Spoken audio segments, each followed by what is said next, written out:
கல்வி சீர்திருத்தங்கள் என்ற தலைப்பில் கோவையில் நடைபெறும் 2 நாள் தேசிய கருத்தரங்கினை தமிழக ஆளுநர் RN ரவி துவக்கி வைத்தார். அகில பாரதிய ராஷ்டிரிய சாக்ஷிக் மகாசங் மற்றும் ஆசிரியர் அமைப்புகள் சார்பில் கோவை பந்தயசாலையில் அமைந்துள்ள நட்சத்திர ஹோட்டலில் நடைபெற்ற இக்கருத்தரங்கில் பல்வேறு மாநிலங்களைச் சேர்ந்த ஆசிரியர்கள் மற்றும் கல்வியாளர்கள் கலந்து கொண்டு தேசிய கல்விக் கொள்கையின் சிறப்பம்சங்கள் மற்றும் நாட்டின் பாரம்பரியத்தோடு சேர்ந்த கல்வி முறை குறித்த கருத்துக்களை எடுத்துரைத்தனர். இந்நிகழ்வில் கலந்து கொண்ட தமிழக ஆளுநர் பேசியதாவது: இன்றைய காலகட்டத்தில் உலக அளவில் தொழில்நுட்பம் சார்ந்த அபரீதமான வளர்ச்சி அனைத்து துறைகளிலும் நடந்து வருகிறது. இந்த சூழலில் நமது அறிவு சார்ந்த வளர்ச்சி மிகவும் முக்கியமாகவும் இதற்கு நமது தேசிய கல்விக் கொள்கை வழிவகுக்கின்றது. 200 ஆண்டுகளுக்கு முன்பு பாரதம் உலகின் தலைசிறந்த நாடாக இருந்தது. பிரிட்டிஷ் காலனி ஆதிக்கத்திற்கு பிறகும் இந்தியா விடுதலை அடைந்த பின்பும் உலக பொருளாதாரத்தில் 11வது இடத்தில் தான் நாம் இருந்தோம். இதற்கு காரணம் மேற்கத்திய நாடுகளின் சிந்தனைகளின் தாக்கம்தான்.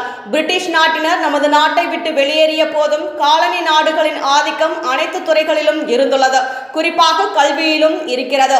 இதை மாற்றும் வகையில் தேசிய கல்விக் கொள்கை வகுக்கப்பட்டு நமது நாட்டின் பாரம்பரியமிக்க கல்வி முறை அதில் உள்ளது. பல்வேறு துறை சார்ந்த வளர்ச்சி என்பது அதில் முக்கிய அம்சமாக இருந்த போதும் இந்தியாவின் பாரம்பரியமிக்க கலாச்சார பாரம்பரியம் அதன் ஆன்மாவாக உள்ளது. அடுத்த சில ஆண்டுகளில் உலக பொருளாதாரத்தில் முதல் 3 இடத்தில் நாம் இருக்க வேண்டும். அதற்கு கல்வி மற்றும் இளைஞர்களின் பங்கு மிகவும் முக்கியமாகும் என்று கூறினார். இக்கருத்தரங்கில் பல்கலைக்கழக மானிய குழுவின் பேராசிரியர் மணிஷ் ஜோஷி, முன்னாள் ஆங்கில பேராசிரியர் குமாரசாமி, அகில இந்திய இணையமைப்பு செயலாளர் குந்தா லட்சுமண், சிண்டிகேட் பாரதியார் பல்கலைக்கழக உறுப்பினரும் கொங்குநாடு கலை மற்றும் அறிவியல் கல்லூரி செயலாளர் டாக்டர் CA வாசுகி மற்றும் மாநில மற்றும் மத்திய பல்கலைக்கழகங்களின் துணைவேந்தர்கள், IIT மற்றும் IIM-களின் இயக்குநர்கள் உட்பட பலர் கலந்து கொண்டனர். सेक्रेटरी अखिल भारतीय राष्ट्रीय शैक्षिक महासंघ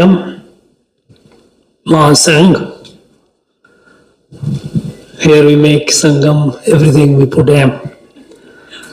Professor Manish Joshi, Secretary University Grant Commission, Thiru K. Kumaraswamy, Distinguished Academician,